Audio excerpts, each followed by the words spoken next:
Hello, everyone, and welcome to episode 7 of the Computer Business Marketing Show. Today's episode is brought to you by TechSite Builder. TechSite Builder is a hosted website builder that allows you to quickly and easily get a clean and professional website up and running for your computer or tech-focused business. Save time and frustration with TechSite Builder. Learn more at techsitebuilder.com. And it's also brought to you by the DC Unconvention 2017, the second annual conference for IT business owners. Learn from fellow techs and business owners, get strategies that work in the real world, and discover new tech. Learn more at unconvention.io. Today, we talk with Eric Metzner of Noware Computer Repair about being the go-to expert on local media. Specifically, Eric talks about the benefits he's seen from appearing as a guest on his local radio show. We learn how he's been able to parlay this into growth for his business and how you can do the same. Plus, Paco has some great actionable tips about how to make your newsletters perform better and how to encourage more engagement on social media. All that and so much more coming up right now.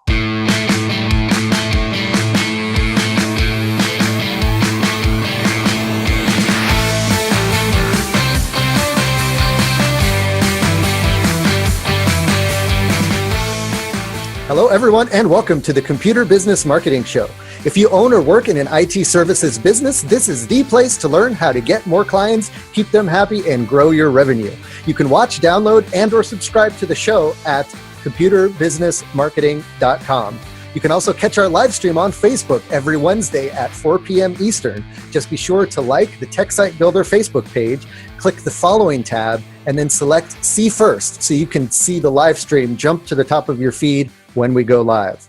All right, guys, welcome to another episode of the Computer Business Marketing Show. We're excited to have you and our guest, Eric Metzner, who's going to be digging into a cool little thing he's been doing with radio spots. So he's been kind of like the resident expert on radio, and we're going to dig into how that's been helping his business and how you can kind of maybe do the same thing in your business.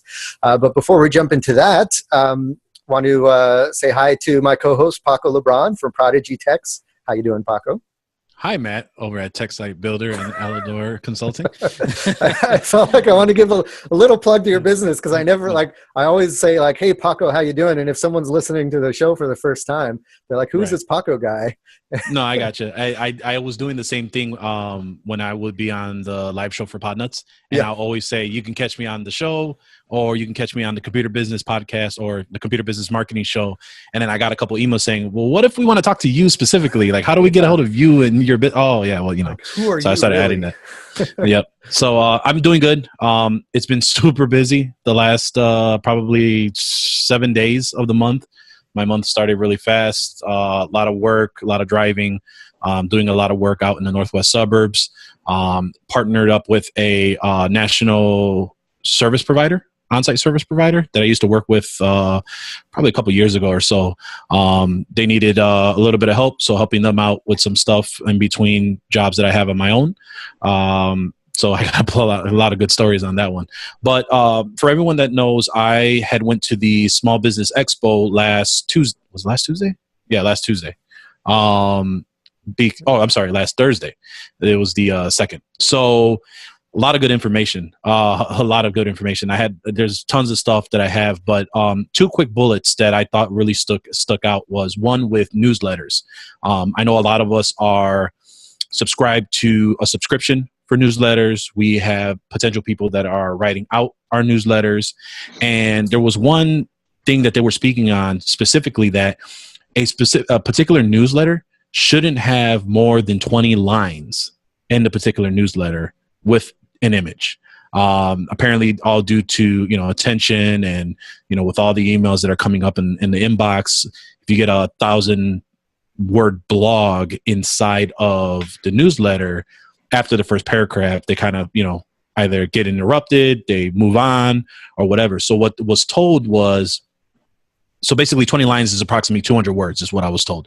And apparently the best way to do this or a couple ideas of how to do this. And this was in 2 sessions. One, there was a marketing specialist that taught her class. And then there was a member from Constant Contact that was also teaching the workshop as well.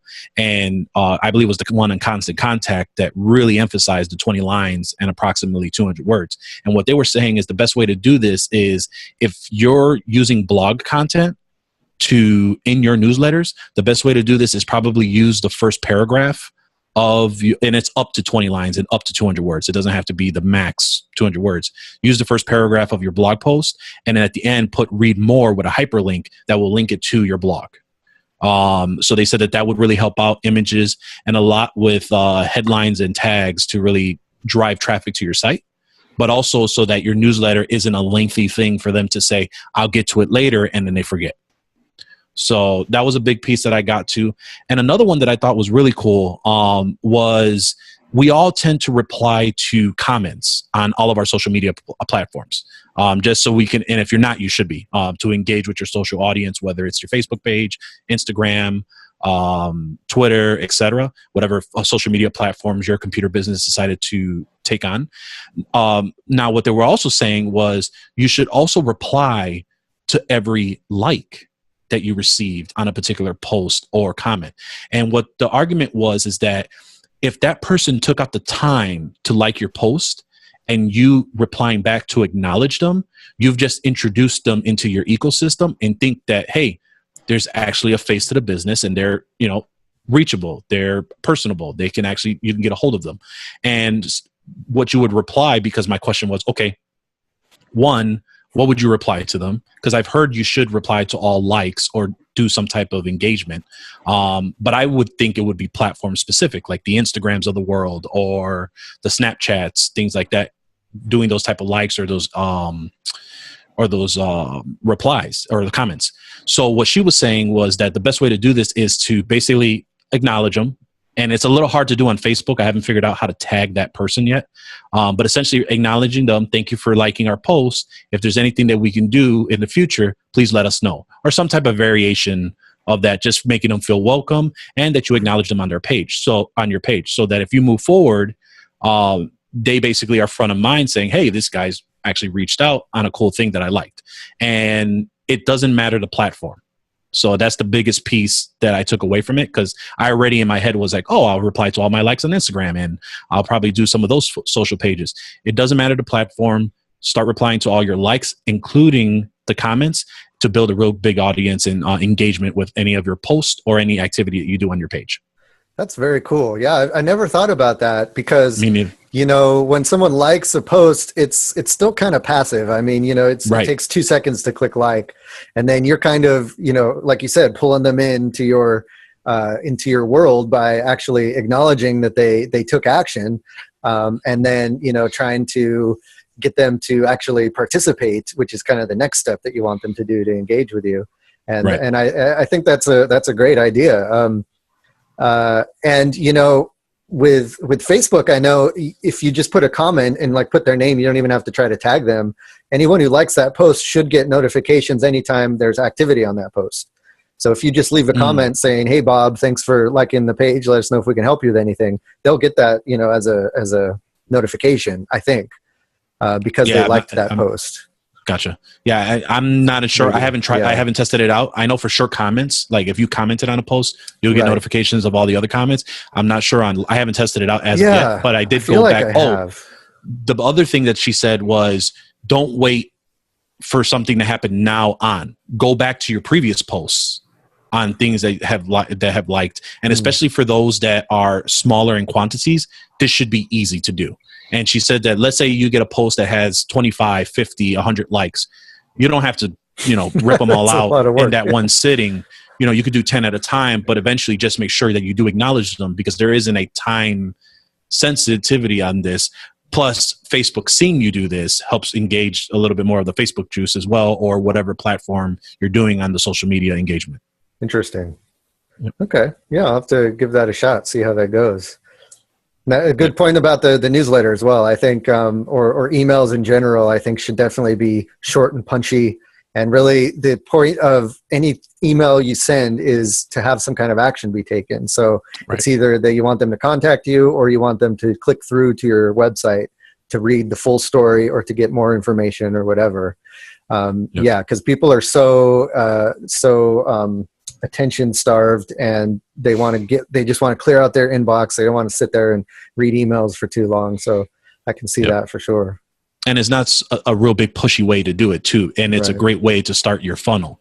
If they click read more, then it's okay to have at the end of your blog to say, if you need help, call us. Yeah. Versus right away saying at the end of on the bottom of the newsletter, hey, if you have any issues, give us a call. And I always was very back and forth on that last piece on some of the white label newsletters that I have. It says, call us if you have any issue, like that call to action outside of them subscribing to it. So sometimes I would remove it, or sometimes I would leave it just to see what was the better engagement on the open rate. Yeah, cool. Great tips, man. Awesome. As far as what's going on with me, just, kind of the same stuff. We talked last week a little bit about the Facebook ads we're running for the Unconvention. We're still doing that. That's doing good. We've got, so what I did is I set up 6 ads with different images, just kind of trying to test which images worked out the best. Some of the images were like the logo or the graphic that we're using on the Unconvention website. And then some of them were of the last year's Unconvention. And so the images that did the best were of a large group of people watching someone speak or engaged with someone. And that seems to be the image that's been performing best in Facebook.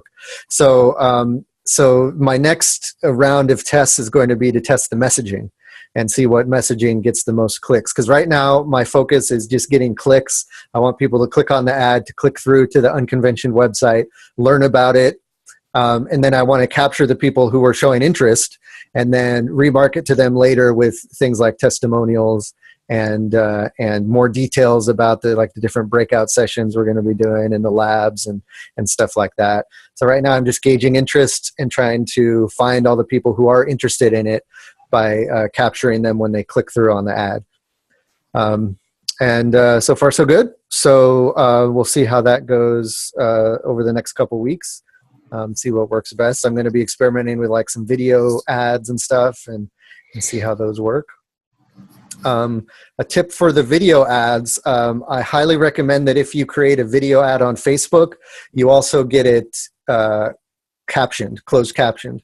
And that's because the majority of videos, I'm finding about 75% of people who watch any of the videos on my page watch it muted with the volume off. So you know, unless your videos like explosions and lots of flashing stuff, they're probably just going to not be interested and keep scrolling. So in order to get them interested, you want to have the caption so they can see what's being talked about and they can see if the video is relevant to them or not. And so what I've been doing is I've been going to rev.com, which is a place you can go to get audio transcribed. And they also have this cool service that I just found out about where you upload a video and then they'll produce a closed caption file for you.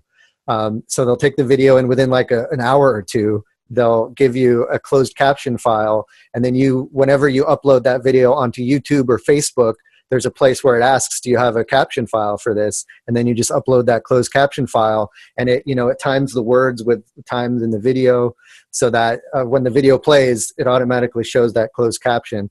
Even in YouTube, if you have the volume muted, it recognizes that you have the volume muted and it automatically starts displaying that caption video. So that's a cool little thing to do. It costs only $1 per minute. So if you have a video ad, it's probably only a minute or two. Then it's just a couple bucks for you to get it closed captioned. So definitely worth it. And it'll definitely help with the engagements with your videos. All right. So speaking of Facebook, we also just wanted to mention some happenings on the Computer Business Marketing Facebook page.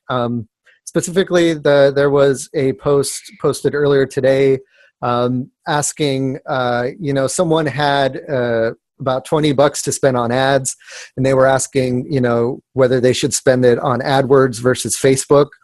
And they were thinking, Facebook might be the better way to go because the perception is your money goes farther with Facebook because you can get, thousands of views and hundreds of clicks for only 20, 50, less than $100 basically.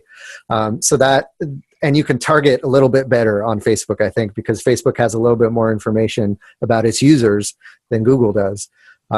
So that was the question. What should he spend it on? And a lot of people were weighing in.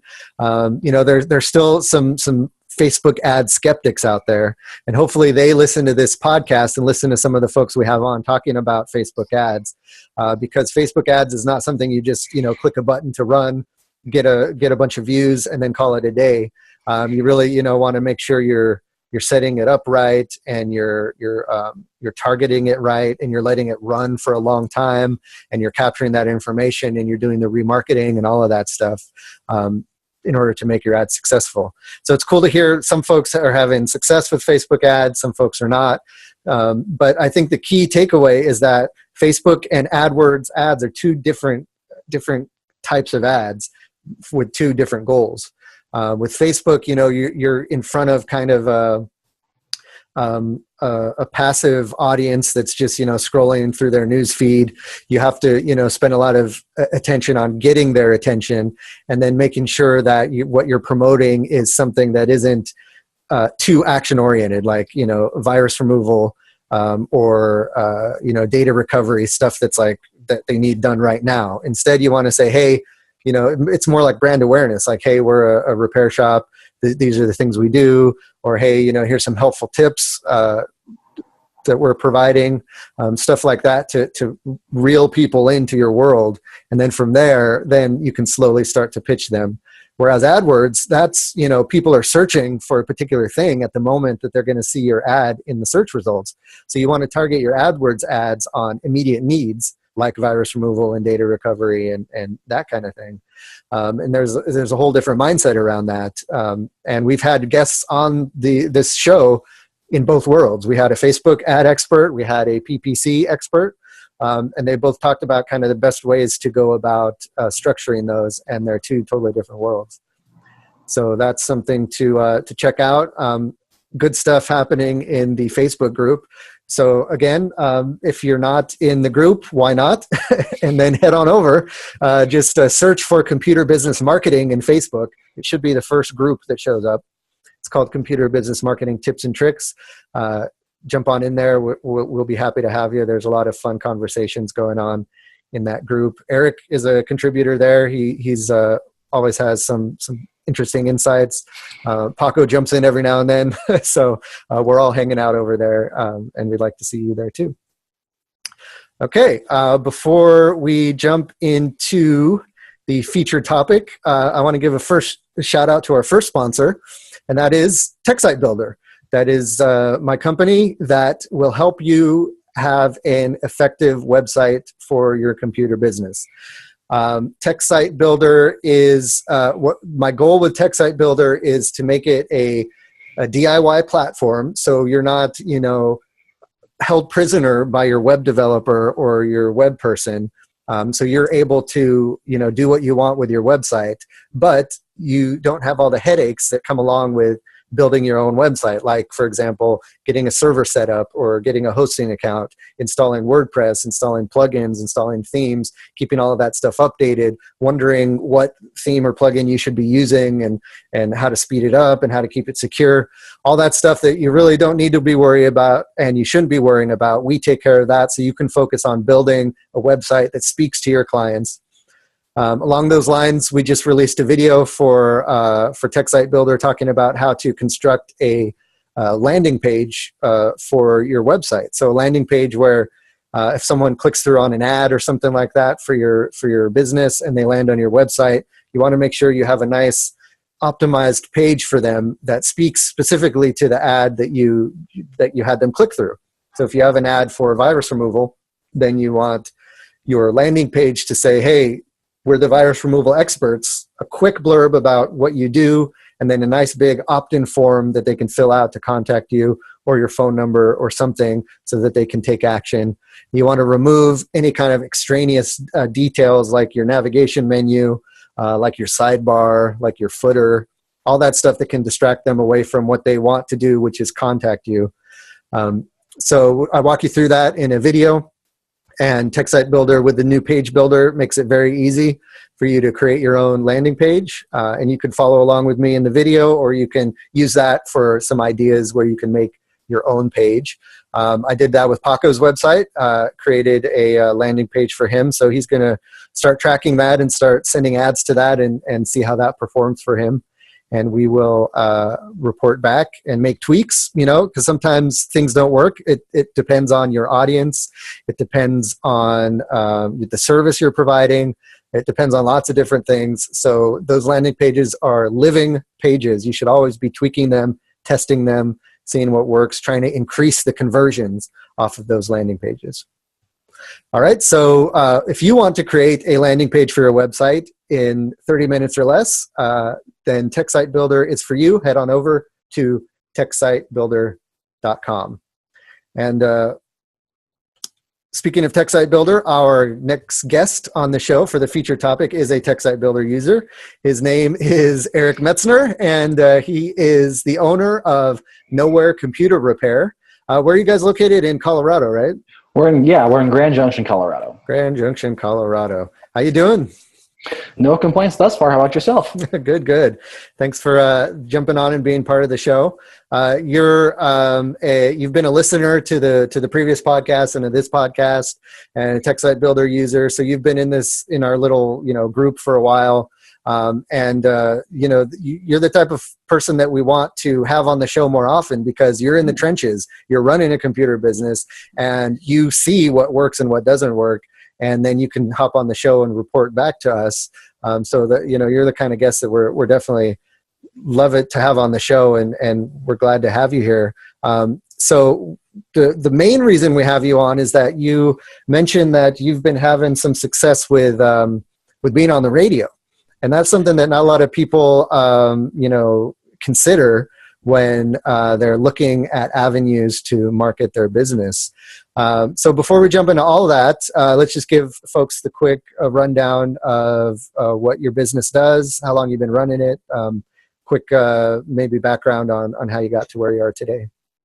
Oh, goodness. Well, I've been in business for myself for 5 years now. This is our 5th year. We're probably about 60% break fix shop, moving into the managed space. Gotten about 35 to 40% of my business is now managed, which is nice. Trying to move further into that space.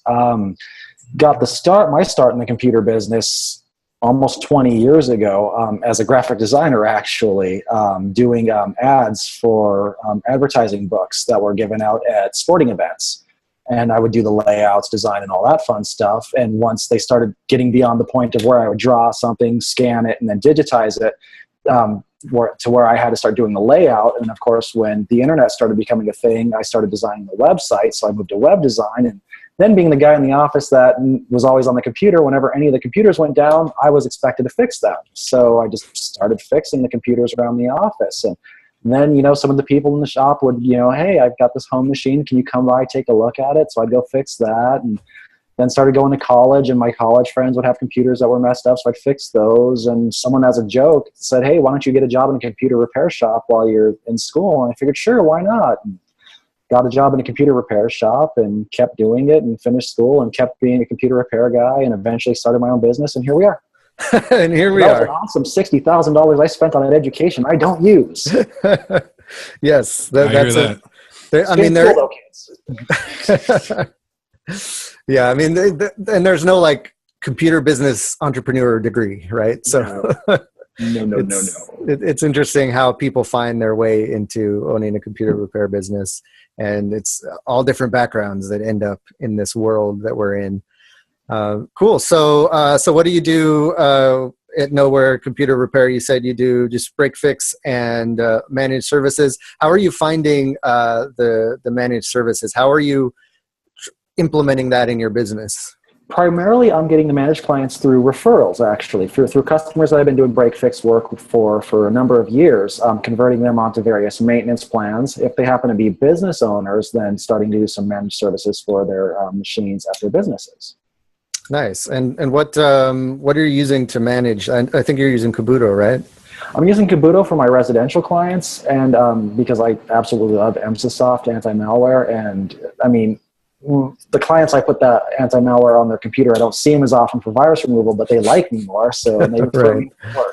And then for the businesses, I've been using SolarWinds Max Focus, and I am not happy with it at all. Yeah, I know it's tough. I always see folks asking in the various groups and stuff, what do you recommend for business managed service platform? Because I don't think any of them really are 100% perfect, and it's you kind of they're not. Find the one that fits your business and the services you want to provide and how you want to provide them. And sometimes that's just a quest of trying a bunch of them and seeing which one works. Yep, they all have their quirks. Yeah. Yeah, cool. So let's talk about this radio stuff. I guess just kind of explain what you're doing on the radio for your business. Well, first of all, when you say radio, we're not talking about radio advertising. I mean, I know a lot of us business owners get the phone calls from the telemarketers trying to sell us on radio ads for a low price, and for, they guarantee so many listeners at certain hours. And it's nothing like that. Not at all. For me, it was completely inadvertent. I did not intend to go this route. I had a client a few years back, a little old fella, was having some email problems. I helped him out, and it turns out his wife is sort of a local celebrity. She's been doing radio and television in my town for the past 20 or 30 years. She's been known for doing cooking type shows, healthy eating type stuff, gardening stuff like that, like home and garden type of stuff. Well, he mentioned that was his wife and that she was having some problems with her computer and asked if she can bring it by. I was like, yeah, of course, whatever. I mean, heck, this lady's been around so much. I met her when I was in middle school. She came to our school and spoke and all that. I mean, I was like 12 years old, so I knew who she was. So she came in, I fixed her computer, and she had a ton of questions. She was asking at the time, she was concerned about Windows 8 being so much different than Windows 7. She was a little worried. So I sat down for about half an hour, explained how things have changed and stuff like that. She goes, this was really informative. I have this radio show I do every week. How would you like to come on and just answer some basic questions? It'd be some free marketing for you, and it'd be get your name out there. And I was like, sure, why the heck not? I've never been on the radio before. Let's give it a shot. So went and did a radio show. It turned out to be one of the highest rated episodes that she had on her show, and so she started having me on periodically. Every 3-ish months, I go on to her show. I'm going on again on the 24th of this month. And we generally just talk about just whatever computer questions she has, or if her listeners send in some questions, or we even had a couple of episodes where people called in. But the really cool thing about doing that kind of radio show is the exposure. Being that it's like a gardening food type of show, it got me a lot of the people that would go to like farmers markets, that go out to the big things here. We have a corn festival every year. We have a strawberry festival. Peaches are really big here. And so the people that go to this kind of stuff, that listen to our show, hear me talking about computers and start associating me with expertise. And so these are people that, are established and with a little more disposable income that call me with their problems. And so, clients with disposable income is good for all of us. That's what we want. We don't want the El Cheapo clients. We want people that want solutions to their problems, are willing to pay us for expertise. So not only does it get my name known, it gets me some pretty darn good clients too. Yeah, that's I think radio is a very overlooked medium for advertising, first of all, but also for what you're doing as being a guest contributor. But I just know that, like, if I'm looking for a service, whether it's plumbing or a lawyer or whatever, I always remember the jingle or the thing I heard on the radio first, even over like TV for some reason, because I guess because I'm in my car and I'm a captive audience. I'm not distracted by anything other than driving. I always remember the radio ads or the things I hear on the radio. And even for the contributor angle, I know there's a local news station where I live, and they have a computer guy come on every now and then to do a quick, it's almost just like a 60-second spot where they give like a tip or something. And I'm sure they're paying for it like they would an advertisement, but it's again, it's just like, it sticks in your ear and you really remember it. You remember their name. You're happy they gave you a useful tip. And here you are on, how long are you on the show? Oh, it's an hour-long show. Yeah, so you're there for an hour. Yeah. And I'm sure she's mentioning your business a few times, your business name a few times.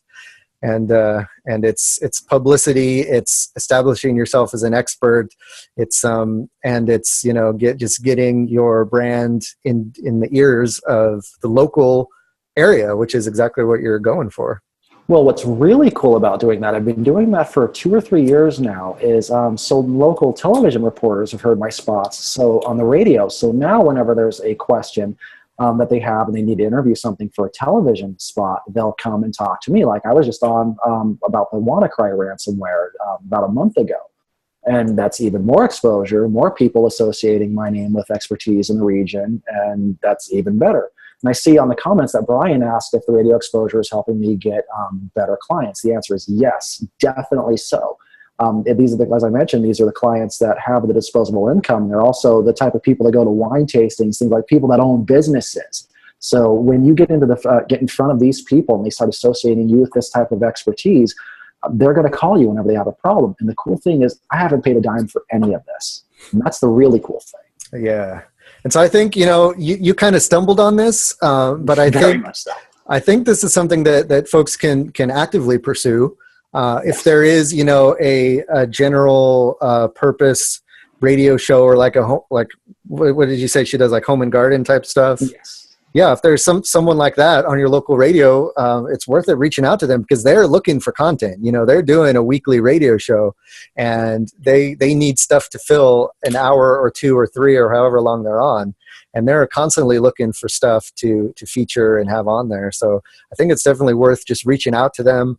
I'm not sure the best way to do that. You might have to go through the station or find them on social media or something. Reach out to them and see if they'd be interested in having you on as a guest contributor.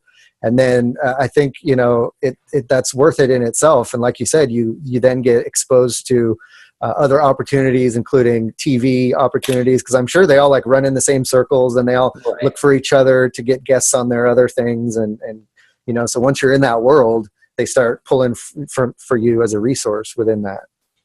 So that's very cool. Definitely, and it doesn't hurt to approach. I've talked to some of our colleagues here that were approaching local television stations with the WannaCry ransomware that came out. That straight up just sent them messages on Facebook saying, "Hey, if you need a local expert to talk to, interview me." And they came down and were interviewed, and it gave them some publicity. So yeah, it doesn't hurt to approach this. I mean, you're always going to get lucky and stumble upon this stuff like I did. But, just approaching some reporters, either on television or radio or newspaper, and be like, "Hey, there's this current event. I'm an expert in the field. Would you like to interview me for a story? We can do something." Because they're looking to fill content. You're looking to get publicity. They can scratch your back. You scratch theirs. It's a win-win. Very cool. Yep. Yeah. And you should never be afraid too, because there's often times where I think for me, the best way to get a hold of some of these type of people, whether it's local reporters, those that are actively in the community, things like that, is Twitter. I've always had much more better interaction and engagement of connecting with someone, and even trying to get them on several of the podcast shows, or just on particular topics, or just talking to them in general. I find that I'm able to reach them through the red tape in Twitter than I do with email, because everyone has probably a generic email that's either filtered through, answered by their assistant or other members of the team, and then there's basically the whole runaround. But if you look at some of their Twitter accounts, you see that it's them, actively typing their statuses, where they're at, what they're doing, and that's another route for those that are just uncomfortable with sending an email because they feel like it's just going to fall in dead space. Twitter is probably a good route to go as well, if you have one set up and are semi-active of using it, because they're going to look back at your profile and see if you're actually someone that they can talk to, or just someone who just has the little blue bird on their profile picture and just thinks that you just created it to just talk to everyone and get some type of spot. Right, and that also leads into the possibility of contacting these reporters through LinkedIn, having a decent LinkedIn profile, and getting a hold of them that way. I've never done that myself, but it only follows, just like you mentioned with Twitter, that LinkedIn would be another avenue to approach these reporters and get your name out there and get some media. Very cool. Yeah, definitely. I mean, hey, if it's good enough for the President of the United States to be the actual, real life tweeting stuff that just comes off the top of his head, then why not, you would assume that reporters and other folks are there live tweeting as well. Come on, Matthew. That was a very Cub Fifi thing to say. All right, we're not going to delve into politics on this show. But, I'm not touching that with a 10-foot ball. A 10-foot Cub Fifi. I could not ignore Twitter and the president. So anyways, moving on. Well, actually, speaking of social media, I know you've got a project that you've been working on that's around social media. Do you want to kind of talk about that? It's a social media service that you're providing to other computer business owners, right? It is. Actually, it's a project a friend of mine has started. We've known each other since college, and she wanted to get into the business space. She's worked as a blogger and a copywriter for a long time, and wanted to start doing kind of social media postings, like just kind of branching out to something new. And I like business stuff and the whole entrepreneurial thing. So I was like, hey, I'll help you. Let's do this. So we're starting a service to where we can handle blogging and social media postings for businesses, not just computer businesses, doing any kind of business. And right now the project is in beta. We've got a few computer businesses on the beta we're testing things out with. We've got a few local businesses here in my city that we're testing things out. Things everywhere from like a liquor store to a delivery agency to, one of the local health clinics, just to check and see what kind of traction this gets. And we're getting some interesting results in this beta, and we've probably got a couple more weeks left in it and before we're comfortable releasing the service full time. But it's looking really good, and it's taught me a lot about the way social media marketing works, actually, and how that sales funnel in the social media space works as well. Yeah, what are some of the interesting takeaways that you've noticed so far? The big thing I've learned isn't so much, the two takeaway lessons are, one, consistency. Social media posting is not a magic bullet. It is almost like drip marketing in a lot of ways. It's keeping your name in front of clients and potential clients or referrals. It's basically establishing yourself again as the expert in your area, in your field. And that's just by doing consistency. Just like radio spots, radio advertising, they tell you you get the most takeaway from the more ads you run. People start hearing your name all the time, so they remember it. They hear computer repair, they'll remember your company's name, for example. Well, the same goes with social media. So it's consistency to always be posting. So I already kind of knew that. So that wasn't a big takeaway. But the big one that really interested me is how important blogging actually is to marketing on the social media space. Because you can link a blog post to your social media post that when they click through to your blog, it starts your sales funnel, your conversion funnel, into your website and your contact sheet, into them actually picking up the phone or sending you a message for a service that you provide. So at first, when we were first going for this project, we were thinking, we'll focus on the drip marketing angle, and it seems the bigger focus is going to be the sales funnel through blogging, which both search SEO type blogging and also content blogging. So it's been an interesting learning experience, but I think in a few weeks, we're going to have definitely a service that a lot of people are going to be very interested in. That's very cool. Yeah, I mean, and that goes to a broader topic of, marketing is not just one thing. So it's not just posting on social media. You want to have a solid social media presence in tandem with solid blogging, in tandem with a solid newsletter, in tandem with solid SEO, and have all of these pieces working together. And they all kind of feed into each other. So if you have a good blog, that helps your SEO. If you have good SEO, that brings people into your newsletter. If you have a good newsletter, that helps people click through to your social media. And it's like the circle that just keeps building on each other. So you want to focus on all of these things. Definitely. And another thing that I took away is how neglected social media is by a lot of people in our profession or in the IT space. A lot of businesses have a page and they don't do anything. They don't use it. They just sit there and they're like, well, I'm on Facebook, so why are people pounding my door down? and it's kind of interesting to see that, that you have to be active. And I can't take all the credit. I learned most of this from my friend Myra, who I'm helping do this. What got us started on this was at the beginning of the year. She talked me into, I was complaining about how I don't have a lot of time to do this social media stuff for my own business. She said, let me take it over for you. Let me just do some stuff. I think I can make things work. And I was like, oh, okay, yeah, sure. What do you know? I've ran my business 4.5 years at that point. What can you do for me that I haven't already figured out? Within 2 months, my postings just on social media were already getting more impressions than I'd done on my own. She's like, hey, let me start doing some blogging for you. And I was like, okay, I blog once. At the time, I was blogging once a month. I was like, yeah, whatever. People don't care about what I'm doing at the shop. Why, blogging? What's blogging going to do for me? So yeah, feel free, go for it. So I let her start doing my blogging, and some of the way she was blogging, like, I was astounded that people actually want to see what's going on in your business. They want to see you. They want to see how you do what you do and associate a face of the company. Like some of the social media posts, she was like, hey, let me take a picture of you fixing this computer. I'm going to post it. I'm like, who the hell cares about me fixing a computer? No one wants to see this mug, fixing a darn computer. No, trust me, just let me take this picture. Sure, whatever. That became one of our highest rating posts ever. 2,500 views, and it was like, wow, really? Previously, I'd struggled to get just a few hundred views on my posts.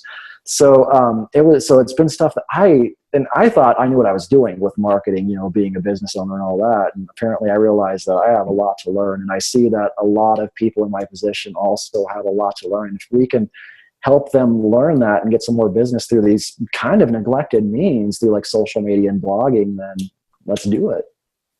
Yeah, and I'm all about, utilizing experts, because we, like you said, as computer technicians, we feel like we can know, digital marketing, and we can figure it out because we're tech savvy and we're good with technology and that sort of thing. But in order to really understand, you need to be immersed in that world. And like your friend, you get insights when you work with a huge group of people, and you get kind of aggregate data of what works and what doesn't. Whereas as a lone, business owner, you only see what works for you and what doesn't work for you, and you might not be able to think outside of your box. So I recommend, definitely looking for experts and working with experts. Using TechSite Builder, using your service when it comes out, and other types of services that they're the experts. They know that piece of the puzzle. Let them take care of it for you, and then you can concentrate on the stuff you're good at, which is the technology side, or networking, or virus removal, or whatever that happens to be. Right. So I have a question. With the radio spots that you are doing, do they give you some type of digital file of these interviews for you so you can repurpose that content? I've been asking about those, and they've been meaning to get those to me, but they haven't as of yet. Gotcha. I haven't been pestering about it, but because it hasn't seemed like that big of a deal, but I would like to repost them on my website. So when I go down there in a couple of weeks, I'm going to kind of get on the station manager about wanting those recordings. Gotcha. Because I think that would be really cool. Like you just said, put them on your site, social media stuff, and then even some of the questions coming in as blog topics. I think that'd be pretty cool as far as what you're doing. That's what I've done, actually, is I've used some of those questions as blog topics in the past. But yeah, uploading those like YouTube and linking them to the site, and even posting them to your Facebook. Like, hey, I was on this radio show. Here's a link to the YouTube. You can listen to it on YouTube. Here's what I did. Check it out.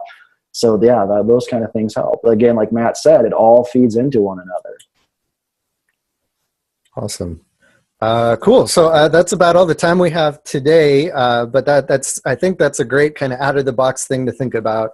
Being the expert on some sort of broadcast medium, get out there, even like being a guest on a podcast, or contributing to the local paper as an expert, radio ads, TV news if you can get in is a great opportunity for that. But it's a great story to hear how it's worked very well for you. So I hope people can take that and run with it. If folks are interested in maybe talking to you about the new service you're helping put together for social media and blogging, what's the best way for folks to contact you? Oh, just shoot me an email. That's eric@noware.tech. That's ERIC@noware.tech, NOWARE.TECH. Awesome. Nice and simple. Nice and simple.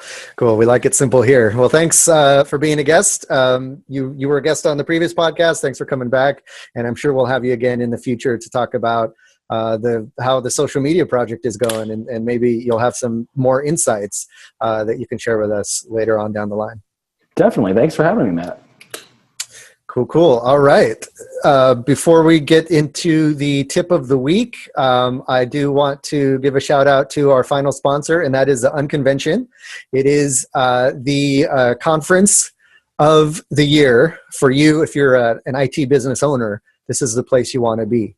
What we've been doing here lately is we've been collecting some testimonials from the people who went to the Unconvention last year, because nothing speaks better to an event or a product or something you're trying to sell than people who are using it, who are happy with it. And we had pretty much overwhelming positive reaction to the Unconvention last year. Everyone had a great time. Most of them are coming back this year.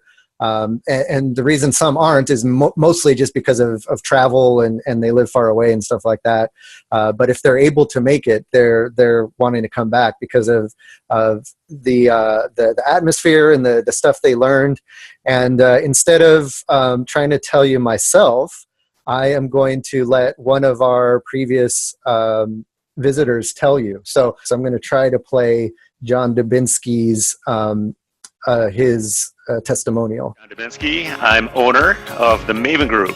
Since 1995, we've been providing computer services to small and mid-sized businesses. The best part about it was probably the interactive portion of it, and the really open and honest communication about how I ran my business and how others ran their business. And to even add on to that, the fact that I still communicate with a lot of the people that I met at the Convention last year. Everybody that's doing what we do is struggling and or succeeding in a lot of the same ways. There's always the cofactors and the market differences and the markets we serve that kind of differentiate us, but we all sort of struggle with the same things. The best way to bill, the best way to collect, receivables, marketing, and all that kind of stuff. And it was, it builds your kind of a comfort level that you're not out there alone. Plus, and it's great to understand that, there's a lot of different ways to skin the same cat. So, we can all communicate together and say, hey, what's the best way to bill? Do you do monthly billing, fixed billing, retainer billing, hourly billing? Are you break fix, that favorite MSP term that we all throw around now? So the knowledge that we can all work together, kind of throw all of our ideas in a basket and then flesh out works best for us. So that's really what I took away. Just the knowledge that, hey, everybody's really struggling or succeeding in the same ways I am. What's a better way that I could be doing what I'm doing? If you haven't done a lot of conventions, there's no pressure with the Unconvention. You should just be able to kind of slide into the Unconvention.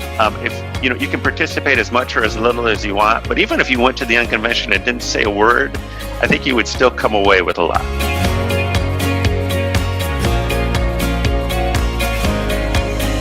Dubinsky talking about how he went to the Unconvention last year and how he was excited about coming again this year mainly because of the community and because of the other attendees and the other things you learned from the other business owners. There's a lot of interaction that happens at the Unconvention.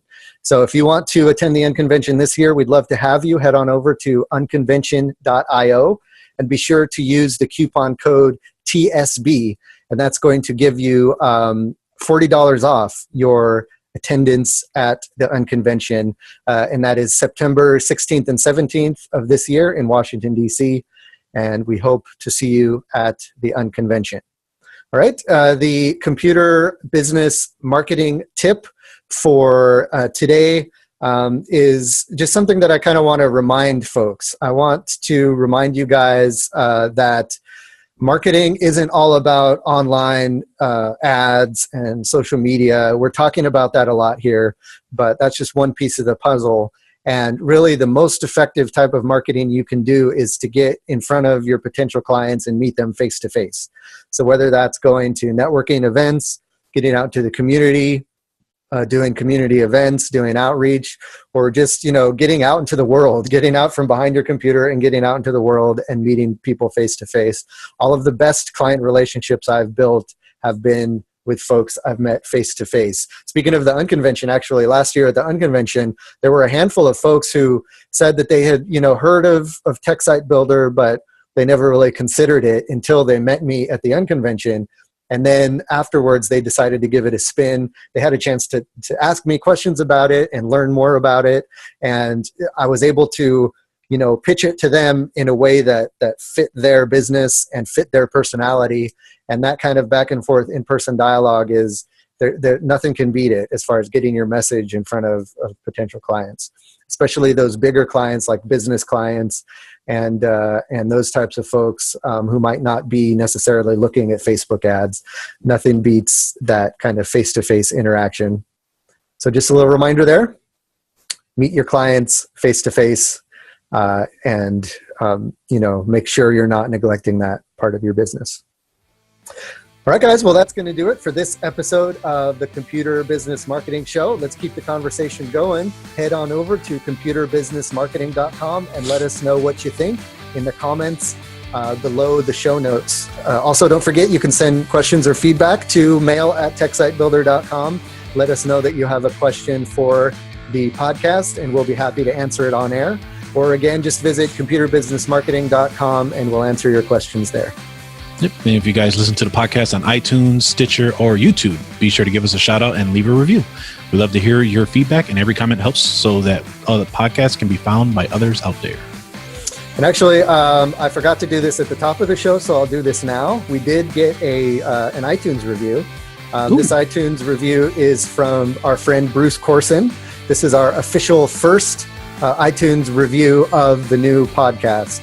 So I want to give Bruce a shout out and thank him for that review. It's a long review, so I'll let you guys go to iTunes and read it. But basically, he's saying that he appreciates that we're focusing in on marketing as opposed to how we had the podcast before, where it was just kind of a scattershot of anything that had to do with computer business. Now that we're able to focus in on marketing, we're able to bring much more actionable tips and stuff in the podcast. And he recognizes that, and he thanks us for that. So thank you, Bruce, for that. And this is just a reminder, head on over to iTunes. This is a brand new show, fresh off the presses. So we need you to definitely come over and leave a review. Even if you did on the old show, we'd appreciate you leaving a review on the new show as well. And finally, don't forget to check out our sponsors, Unconvention and TechSite Builder. Thanks again for listening to the Computer Business Marketing Show. This is Matthew Rodella. And this is Paco LeBron. Saying here's to your success.